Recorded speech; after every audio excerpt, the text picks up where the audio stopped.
देखिए class 10th के जो बच्चे हमारे हैं इंग्लिश मीडियम के, वो लोग ध्यान देंगे। आपका मैंने कल प्रिज्म चैप्टर पढ़ाया था और प्रिज्म में हमने आप लोगों को बताया था कि डिस्पर्सन ऑफ लाइट क्या होता है, डिस्पर्सन ऑफ लाइट। तो यहाँ पर जैसे ये है डिस्पर्सन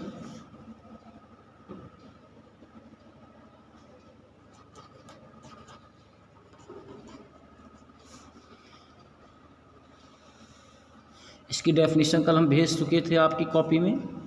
तो डिस्पर्सन ऑफ लाइट का मतलब ये होता है कि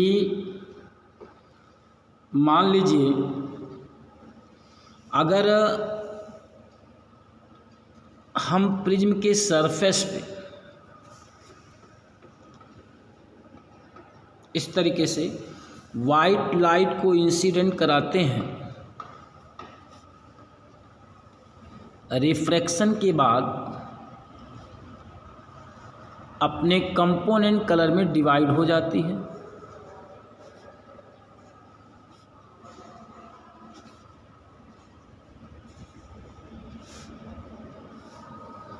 और कंपोनेंट कलर में डिवाइड होना, इसी फिनोमिना को हम लोग क्या कहते हैं, डिस्पर्सन ऑफ लाइट कहते हैं। VIVGYOR। इसके बारे में हमने आपको कल सबको बताया था, डिस्पर्सन ऑफ लाइट। अब देखिए कभी कभी इस पर न्यूमेरिकल आ जाता है आपके प्रिज्म पर, और डेरिवेशन तो आपका इंटरमीडिएट की क्लास में है, यहाँ फ़िलहाल नहीं है। जैसे हमने वहाँ पर लाइट में स्नेल्स लॉ पढ़ाया था, और स्नेल्स लॉ में refractive index,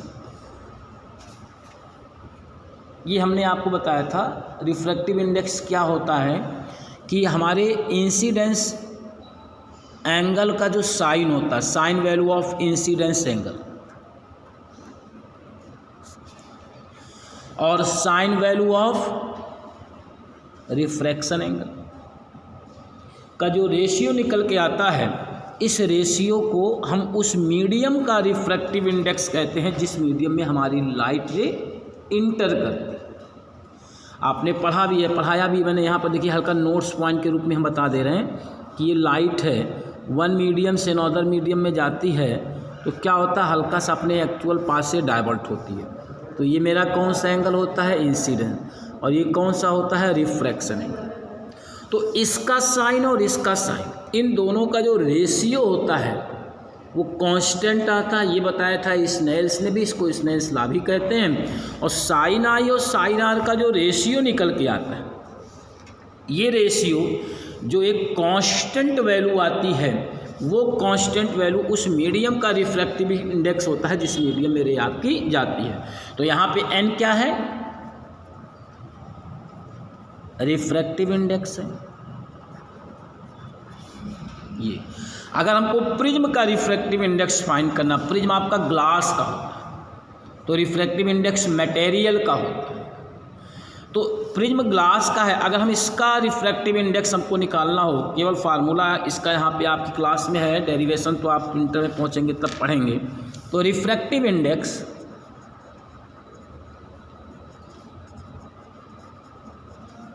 of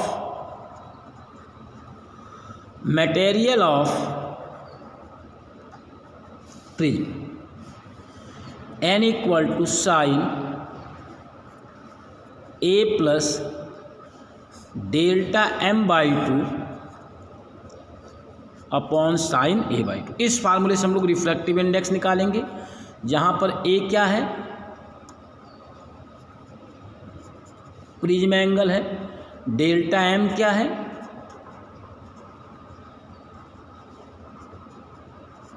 deviation angle है। तो रिफ्रैक्टिव इंडेक्स क्या होता है, साइन आई और साइन आर का जो रेशियो आपका निकल के आएगा वो एक कांस्टेंट वैल्यू आता है, और ये कांस्टेंट वैल्यू उस मीडियम का रिफ्रैक्टिव इंडेक्स है। तो मान लो हमारी लाइट एयर टू ग्लास में जा रही है, तो इसका रिफ्रैक्टिव इंडेक्स कैसे हम लोग निकालेंगे? फार्मूला लिखा हुआ sin A पर डेल्टा m/2 sin A/2। ए प्रिज्म एंगल होता है, ये जो इंक्लाइनेशन एंगल होता है इसी को प्रिज्म एंगल कहते हैं। डेविएशन एंगल आपको बता चुके हैं, रख करके हम लोग क्या करते हैं, रिफ्रैक्टिव इंडेक्स प्रिज्म का यहाँ से फाइंड कर लेते हैं। अब इसके बाद देखिए क्या होता है, नेक्स्ट पॉइंट आपका अगला पॉइंट देखिए क्या है इसमें, स्कैटरिंग ऑफ लाइट।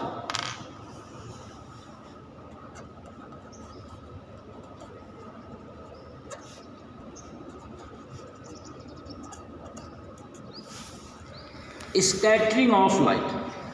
अब देखिए स्कैटरिंग ऑफ लाइट क्या होता है, समझिएगा ध्यान से, क्योंकि आज जो हम अपने चारों तरफ ये जो लाइट देखते हैं, चारों तरफ उजाला आप देखते हो, तो ये किसकी वजह से, scattering of light. Doctor CV Raman ने इसके बारे में पूरा डिटेल में बताया था, रिसर्च किया था स्कैटरिंग ऑफ लाइट का। उन्होंने ये कहा था कि अगर आपका जो सन की लाइट होती है, सनलाइट, जैसे ये मान लीजिए सन है, और सन की जो ये लाइट है जब ये हमारे एटमॉस्फेयर से पास करती है, एटमॉस्फेयर, तो इस एटमॉस्फेयर में क्या होते हैं, बहुत सारे डस्ट पार्टिकल होते हैं, गैस के पार्टिकल होते हैं, डस्ट पार्टिकल और गैस के पार्टिकल्स होते हैं। तो ये क्या करते हैं, इस सन की लाइट को वो एब्जॉर्ब कर लेते हैं। एब्जॉर्ब करने के बाद क्या करते हैं, उसी वेवलेंथ की लाइट को वो अपने ऑल डायरेक्शन में एक्सपेंड करते हैं, और इसी फिनोमिना को हम लोग क्या कहते हैं, स्कैटरिंग ऑफ लाइट। तो जो अपने चारों तरफ ये उजाला देखते हैं, चारों तरफ लाइट देखते हैं, due to scattering of light, जो हमारा एस्ट्रोनेट होता, अंतरिक्ष जिसको कहते हैं, वहाँ पे ना तो कोई डस्ट पार्टिकल है ना कोई गैस के पार्टिकल हैं, वहाँ पर स्कैटरिंग हो ही नहीं पाती है, इसलिए पूरा जो एस्ट्रोनेट होता है वो आपको ब्लैक कलर का दिखाई पड़ता है। कभी कभी पूछा था कि एस्ट्रोनेट का कलर कैसा होता है, तो ब्लैक क्यों होता है, क्योंकि वहाँ पर स्कैटरिंग ऑफ लाइट नहीं होती। आसमान, स्काई आपको पूरा ब्लू दिखता है, क्यों दिखता है, स्कैटरिंग ऑफ लाइट की वजह से। तो ब्लू क्यों दिखता है इसके बारे में तो नेक्स्ट वीडियो में समझा पाएंगे, क्योंकि टाइम उतना ज़्यादा बचा नहीं है। तो स्कैटरिंग ऑफ लाइट का मतलब केवल इतना डॉक्टर सीवी रमन ने इसके बारे में बताया था। उन्होंने कहा था किसी भी हमारा जो ये सन है, इससे जो आपका लाइट आती है एटमॉस्फेयर से पास होती है, बहुत सारे इसमें डस्ट पार्टिकल हैं, बहुत सारे गैस के पार्टिकल हैं, वो क्या करते हैं, इनको एब्जॉर्ब कर लेते हैं, और एब्जॉर्ब करने के बाद उनको ऑल डायरेक्शन में एक्सपेंड करते हैं। तो इसी को हम लोग क्या कहते हैं, स्कैटरिंग ऑफ लाइट कहते हैं, ठीक है ना। अब इसमें क्या होता है कि एक साइंटिस्ट थे लॉर्ड रेले, तो लॉर्ड रेले ने ये बताया कि वो हम कल के वीडियो में आपको बना के बता देंगे, फिलहाल इसे रफली समझ लीजिएगा।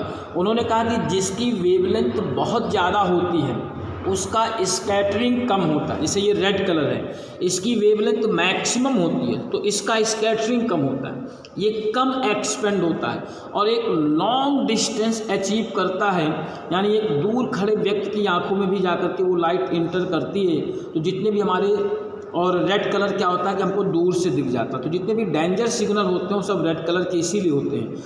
और जो आपका ब्लू वायलेट कलर है, इसकी वेवलेंथ क्या होती है, मिनिमम होती है, और मिनिमम होने की वजह से इसका स्कैटरिंग ज़्यादा होता है, इस ज़्यादा से ज़्यादा एक्सपेंड हो जाती है। लेकिन ब्लू कलर देखिए, जो ब्लू कलर है, ब्लू कलर का भी एक्सपेंडेशन ज़्यादा होता है, इनके जो पार्टिकल हैं इनका डायमीटर ज़्यादा होता है, इसलिए ये हमसे को सबसे पहले यही दिखते हैं, और पूरा आकाश है, जो पूरा स्काई है, वो आपको ब्लू कलर का ही दिखता है। तो लॉर्ड रेले ने बताया था कि quantity of scattering light are universally proportional to wavelength of light, जिसकी वेवलेंथ जितनी ज़्यादा उसका स्कैटरिंग कम, और जिसकी वेवलेंथ कम उसकी स्कैटरिंग ज़्यादा। तो ये चीज़ हम आपको नेक्स्ट वीडियो बना के भेज देंगे।